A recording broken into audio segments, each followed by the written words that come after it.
السلام علیکم friends, welcome to my channel. آج کا ہمارا ٹاپک ہے سعادت حسن۔ ہم ان کا اس میں انٹروڈکشن، ان کا تعارف اور افسانوی مجموعوں کے نام پڑھیں گے۔ تو سعادت حسن 11 مئی 1912 کو مرزا سمرالہ ضلع لدھیانہ میں پیدا ہوئے۔ سعادت حسن کے والد غلام حسن قوم اور ذات کے کشمیری امرتسر کے ایک محلے کوچہ قلعہ میں ایک بڑے خاندان کے ساتھ رہتے تھے۔ بعد میں لدھیانہ کی کسی تحصیل میں تعینات ہوئے تھے۔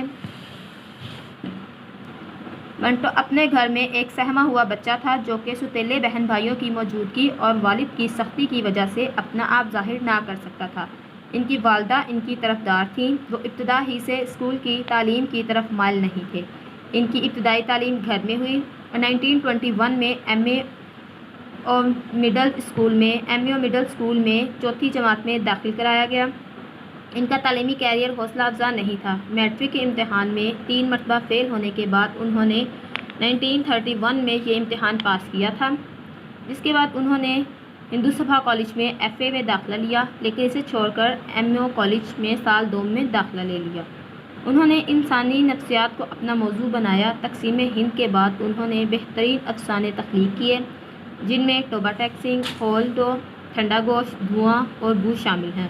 ان کے کئی افسانوی مجموعے، خاکے اور ڈرامے شائع ہو چکے ہیں۔ کثرت شراب نوشی کی وجہ سے 18 جنوری 1955 کو ان کا انتقال ہو گیا۔ ان کے افسانوی مجموعوں کے نام ہیں آتش پارے، جو کہ ان کا پہلا مجموعہ تھا، دھواں، منٹو کے افسانے، برقعے، پھندے، شکاری عورتیں، سرکنڈوں کے پیچھے،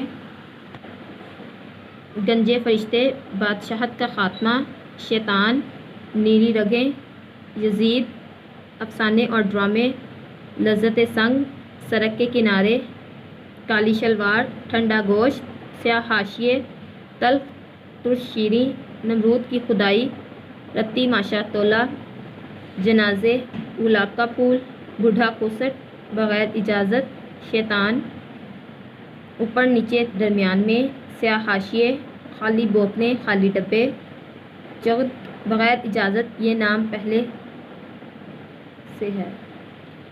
اور نیکسٹ جو ہے ان کا یہ رتی ماشا تولا جو ہے یہ 1965 میں یہ ان کا آخری مجموعہ تھا جو انہوں نے لکھا تھا۔